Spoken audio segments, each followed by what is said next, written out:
The sun beat down on the Coronado Amphitheater, but the heat coming off my father was worse. Richard was in his element, holding court with a group of parents we barely knew, his voice pitched just loud enough to ensure everyone within a 30-foot radius could hear his favorite punchline. Me. He pointed a finger in my direction, not even bothering to look me in the eye. She dropped out of the Navy, he announced, shaking his head with a theatrical sigh. Couldn't handle the discipline, you know how it is. Some kids are built for service, like my Tyler here. And some. He gestured vaguely at my plain civilian dress. Some end up handling logistics for a trucking company. But hey, failure runs out in the wash, right? He smiled that wide, pitiable smile he perfected years ago, the one that demanded sympathy for him and scorned for me. I didn't flinch. I stood stone still, checking my watch while my brother Tyler, resplendent in his dress whites, stared intently at a spot on the pavement, silent. Before I tell you what happened when the 4-star general walked off the stage and stood directly in front of me, drop a comment. Where are you watching from right now? I want to see how far this story travels. I checked my watch again, not because I was impatient, but because timing is the only thing that separates a successful operation from a casualty report. Richard took my silence for submission. He thought he was looking at a beaten dog, a 42-year-old woman who had washed out of basic training 2 decades ago and never recovered. He saw a disappointment. I saw a target package. My name is Bella. I am a Rear Admiral in the United States Navy and the current Director of Naval Intelligence. I didn't drop out. I was recruited. My failure was a cover story constructed 20 years ago to let me vanish into the kind of rooms that don't have windows or names. While Richard was telling his friends I couldn't handle the yelling, I was coordinating extraction teams in hostile territories. While he was mocking my trucking logistics job, I was moving assets that cost more than the entire state of California. But Richard didn't know that, and that ignorance was the only reason he was still standing. He leaned in close, his breath hot and smelling of stale coffee. "Smile, Bella," he hissed, his voice dropping so the other parents couldn't hear the venom. "You owe me this. You owe me for 18 years of housing and the tuition you flushed down the toilet. $250,000, Bella, that's the tab. And until you pay it back, you stand there and you let me speak." The $250,000 lie. It was his favorite weapon. For years he had held this imaginary debt over my head, claiming that my quitting had ruined his financial future. He threatened that if I didn't fall in line, if I didn't pay his mortgage, he would call my boss at the trucking company and tell them what a flake I was. He thought he held the keys to my livelihood. The irony was sharp enough to cut glass. I had paid my own tuition. I had earned every rank on my collar, and for the last decade, I had been sending money home, tens of thousands of dollars funneled through an anonymous veterans grant that I had set up just to keep a roof over his head. He had cashed every check, probably spent it on Tyler's car payments, and then turned around to scream at me for being a financial burden. I looked at him, really looked at him, and the last vestige of filial guilt evaporated. He didn't want the money. If I wrote him a check for $250,000 right now, he wouldn't be happy. He would be furious because Richard didn't need a solvent daughter. He needed a failed one. He needed my failure to be the bedrock upon which he built the statue of his own ego. As long as I was the loser, he was the martyr who raised me. As long as I was beneath him, he felt tall.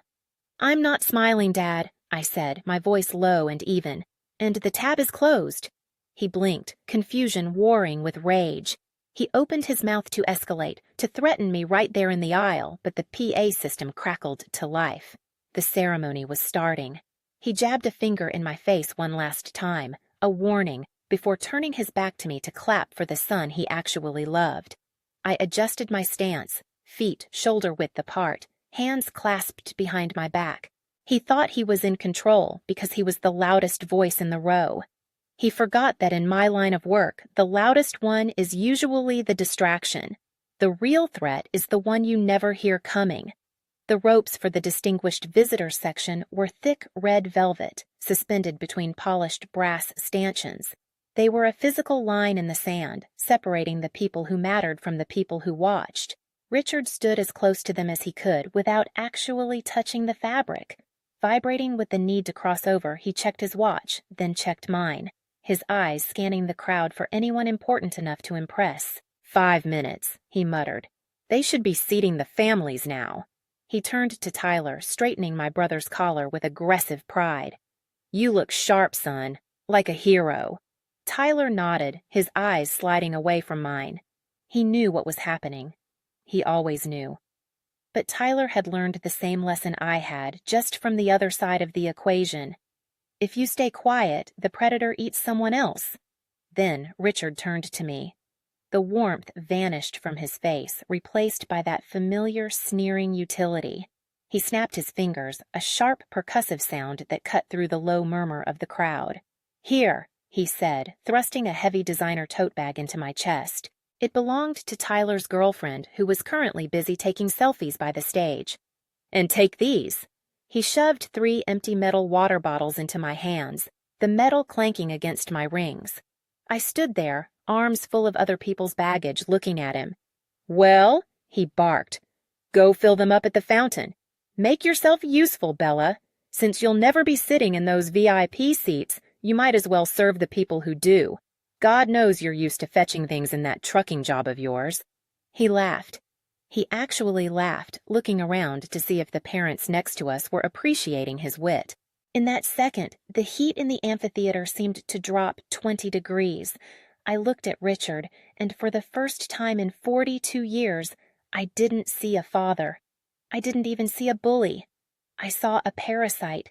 It hit me with the clarity of a satellite image resolving a target. This wasn't just cruelty. It was a survival mechanism. This was the scapegoat dynamic in its purest, most toxic form. Richard didn't hate me. He consumed me. He looked at Tyler, successful, handsome, lethal, and he felt small. He felt average. And a narcissist cannot survive feeling average. So he needed a counterweight. He needed a disaster to stand next to so he could feel tall by comparison. I wasn't his daughter. I was his fuel. My failure was the battery that powered his ego. He needed me to be the screw-up so he could be the martyr who endured me. He needed me to be the water carrier so he could be the king. Every insult was just him feeding. The realization killed the last living cell of empathy I had for him. I wasn't angry anymore. You don't get angry at a tick for drinking blood. You just remove it. I said, move. Richard snapped, stepping closer. Don't embarrass me. I looked at the water bottles. I looked at the heavy bag. I looked at the red velvet rope that he thought separated us. No, I said. Excuse me. His face reddened, the veins in his neck bulging. You do what I tell you. You owe me. I don't owe you a thing, I said, my voice flat and devoid of any emotion he could feed on. And I'm done carrying your baggage. I opened my hands. It wasn't a throw. It was a release. I simply stopped holding on to the things that weren't mine. The heavy tote bag hit the concrete with a dull thud. The metal water bottles clattered loudly, rolling across the pavement and coming to rest against his polished dress shoes. The sound was shocking in the pre-ceremony hush. Tyler's head snapped toward us. The girlfriend stopped taking selfies. The parents nearby went silent. Pick that up, Richard hissed, his voice shaking with a rage that bordered on panic. He was losing control of the asset. Pick it up right now, or I swear to God, Bella. Gravity, I said, stepping over the bag. It's a law of nature, Dad. Things fall when you stop holding them up. I didn't wait for his response. I turned my back on him, adjusting my blazer, and faced the stage. The PA system crackled. The band struck the first note. The operation was live. General Vance didn't walk to the podium. He occupied it. He was a 4-star general, a man whose career was written in the lines of a face that had seen things most people only watch in movies. The silence that fell over the amphitheater wasn't just respectful. It was absolute. Even the seagulls seemed to stop calling. Richard, however, was still muttering under his breath. Kicking the water bottles, I dropped back toward my feet, trying to regain some semblance of dominance in his small, angry universe. You're going to pay for this, he whispered, eyes fixed forward but venom directed sideways. "Wait until we get home." "Quiet," I said. I didn't look at him. My eyes were locked on Vance. The general began his speech. It was the standard address: duty, honor, the weight of the trident. He spoke of the sacrifices made in the dark so others could live in the light. His voice was gravel and authority, projecting to the back rows without effort. Then, mid-sentence, he stopped. It wasn't a pause for effect. It was a hard stop. He looked down at his notes, then looked up, scanning the crowd. His gaze swept over the front row, the senators, the admirals, the wealthy donors sitting in the cushioned VIP chairs. He didn't linger on them. His eyes moved higher, climbing the tiered seating, searching the sea of families and faces baking in the sun. He found me. He didn't smile. He didn't nod. He simply stepped away from the microphone. A ripple of confusion moved through the crowd. This wasn't in the program. Generals don't leave the podium, but Vance was walking down the steps of the stage, his boots hitting the wood with deliberate, rhythmic, heavy thuds. He bypassed the senator, who half rose to shake his hand. He walked past the rope line. He started climbing the concrete stairs toward the general admission seating. The silence in the amphitheater changed texture. It went from respectful to confused, then to tense. People turned in their seats, craning their necks to see where the four-star general was going. Richard noticed the shift. He sat up straighter, adjusting his tie. "He's coming this way," he whispered, his voice pitching up with sudden excitement. "He must know Tyler. I told you Tyler was special. He's coming to congratulate the family." He actually believed it. He preened, shooting a smug look at the family next to us, preparing his face for the honor he felt he was owed. He nudged me hard with his elbow. "Sit up straight," he hissed. "Don't embarrass your brother." Vance kept climbing. He was 20 feet away. 10. Richard stood up, his hand extended, a wide, ingratiating smile plastered on his face. "General, what an honor." Vance didn't even blink. He walked past Richard as if he were a ghost. He didn't break stride. He stopped directly in front of me. The air left the amphitheater. I stood up. I didn't stand like a tired sister or a disappointing daughter. I stood the way I had stood for 20 years in briefing rooms from the Pentagon to the Situation Room. Shoulders back, spine steel, chin level. Vance looked me in the eye. The connection was instant, a shared language of clearance levels and classified wins. Then slowly, deliberately, he raised his right hand to the brim of his cover. He held the salute. It wasn't a casual greeting. It was a formal rendering of honors. "Rear Admiral," Vance said, his voice carrying in the dead silence. "We were told you were deployed. We didn't think you'd come." I returned the salute, crisp and sharp, cutting the air. "General, it's my brother's graduation. I wouldn't miss it." The title hung in the air like a detonation. "Rear Admiral." Behind Vance, down in the pit, the graduating class of SEALs, 200 of the deadliest men on the planet, saw the salute. They saw who was receiving it, and in one fluid motion, like a wave crashing backward, they stood up. They snapped to attention. They weren't saluting the general. They were saluting the Director of Naval Intelligence. I held the salute for a heartbeat longer, letting the image burn into the retinas of everyone present before cutting it. Vance lowered his hand. "We have a seat for you, ma'am," he said, gesturing to the front row, next to the Secretary of Defense. I looked down. Richard was frozen. His hand was still half extended, hovering in the empty air where the general hadn't been. His mouth was open, but no sound was coming out. He looked like a man trying to solve a physics equation that proved gravity didn't exist. The water bottle he had been clutching slipped from his fingers and hit the concrete with a loud clack. I stepped out of the row. I didn't squeeze past him. He shrank back, stumbling over his own feet to get out of my way, his eyes wide and terrified, fixed on my face as if seeing a stranger.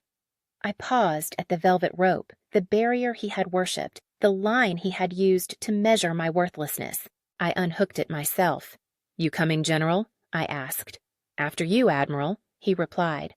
I walked through the rope, leaving the heat, the crowd, and the man who called me a failure behind in the dust. I didn't look back. You don't look back at the wreckage when you're the one flying the plane.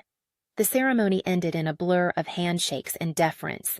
The same senators who hadn't looked twice at me an hour ago were now lining up to offer congratulations, their smiles tight with the realization that they had ignored a director of intelligence.